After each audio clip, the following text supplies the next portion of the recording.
लगभग 50 वर्ष के जीवन में और 45 वर्ष की चेतन स्मृति में ऐसा राममय भारत मैंने नहीं देखा। 1990-91 में भी राम मंदिर आंदोलन के समय भारत राम राम के घोष में डूबा हुआ था, लेकिन तब अंतर विरोध भी बड़े थे। हिंदुओं का एक विशाल समाज सेक्युलरी नींद में था।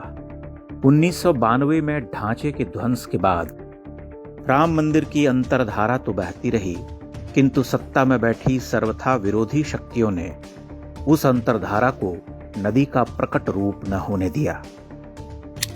2014 के बाद स्थितियां बदलने लगीं। आज देश राममय हो उठा है। अद्भुत है इस रामायण पर चलना। हमें ध्यान आता है, कुछ वर्ष पहले तक एक दाक्षिणात्य से चर्चा करते हुए हमने कहा था कि हिंदू धर्म में अनेकानेक देवी देवता हैं, किंतु राम की व्यापकता अथवा भारतीयता अनन्य है। वह थोड़े असहमत थे। आज वह देख पा रहे होंगे कि राम ने कलयुग में एक नया सेतु बंध किया है, उत्तर से दक्षिण और पूर्व से पश्चिम तक। यह कितना सांकेतिक और आध्यात्मिक है कि भारतीय सभ्यता ने अपने पुनरुत्थान और प्रस्थान के लिए जिस चरित्र को चुना वह राम है। ऐसा नहीं कि राम से पहले भारत में महापुरुष नहीं हुए, अनेक हुए, लेकिन राम एक प्रतिमान बन गए। मर्यादा, त्याग, तितिक्षा, तप, प्रेम, करुणा, शौर्य और धर्म का वैसा विग्रह भारत ने पहले नहीं देखा था। भारतीय जीवनधारा ने राम को प्रतीक पुरुष का स्थान दिया। सनातन के सातत्य में जिस महाग्रंथ का पारायण हम युगों से करते आ रहे हैं, राम उस ग्रंथ के प्रथम अध्याय बन गए। राम के बिना भारतीय जीवनधारा की कल्पना पूरी नहीं होती। वह राम युग को प्रणाम कर ही आगे बढ़ती है। राम ने हजारों वर्ष पूर्व जिस आदर्श की स्थापना की, उससे बड़ा आदर्श हम नहीं बना सके। आदर्श के सभी उपमान राम तत्व में ही समा गए।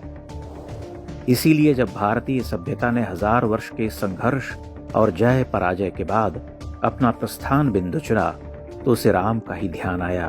वह राम का मंदिर बनाने को उमड़ पड़ा। रामो विग्रहवान धर्मः, यह वाल्मीकि कहते हैं। और स्वयं राम क्या कहते हैं? धर्मम अर्थम च कामम च पृथ्वीम चापि लक्ष्मण, इच्छामि भवताम अर्थे एतत् प्रतिशृणोमि ते। लक्ष्मण, मुझे अपने लिए राज्य भोग की कोई कामना नहीं है, कभी नहीं थी। मैं तो धर्म, अर्थ, काम और पृथ्वी के राज्य सुख केवल तुम लोगों के लिए चाहता हूं। ऐसा अपरिग्रही निष्काम व्यक्ति ही उस राज्य की स्थापना कर सकता था जिसका उदाहरण हम आज तक देते हैं। राम राज्य हमारी सबसे बड़ी ऐषणा रही। एक ऐसी राज व्यवस्था जो आदर्श हो, न जाने कैसी तो होगी, कौतुक में हम डूबे रहे। उस व्यवस्था की कामना आज भी है। हम जानते हैं वैसी व्यवस्था दोबारा संभव न होगी, क्योंकि उसके लिए राम को विग्रह से मनुष्य रूप में आना होगा। किंतु विग्रह में भी वही राम प्रतिष्ठित हैं। उस विग्रह की प्राण प्रतिष्ठा इस अर्थ में सांकेतिक और युग परिवर्तन की साक्षी है। राम और कृष्ण अनन्य हैं। यूं तो हम सभी देवी देवताओं को सगुण रूप में देखते पूजते हैं, परंतु राम और कृष्ण मनुष्य, अनन्य साधारण मनुष्य के रूप में आते हुए महामानव के रूप में प्रतिष्ठित हो जाते हैं। ऐसे मनुष्य जो अपनी मनुष्यता से देवत्व में संतरण करते हैं और पुनः पुनः मनुष्य रूप में प्रकट होने की संभाव्यता को बनाए रखते हैं। राम कृष्ण से पहले आते हैं।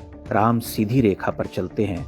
वैसा दृढ़ निश्चयी, सत्यनिष्ठ, अडिग मार्गी, निर्भ्रांत, वीर, धर्मात्मा उनसे पूर्व कोई नहीं। उनके बाद भी राम सदृश दूसरा नहीं। भगवान कृष्ण भिन्न अर्थों में अद्वितीय हैं। इसीलिए राम भारतीय सभ्यता के इस नए युग के नायक हैं। उनकी छत्र छाया में ही इस देश को रहना होगा। राम ही इस नए पथ के प्रदर्शक हैं। 1992 में ध्वंस हुआ था। ध्वंस कष्ट लिए आता है। अब निर्माण का समय है, इसीलिए आनंद लिए आया है।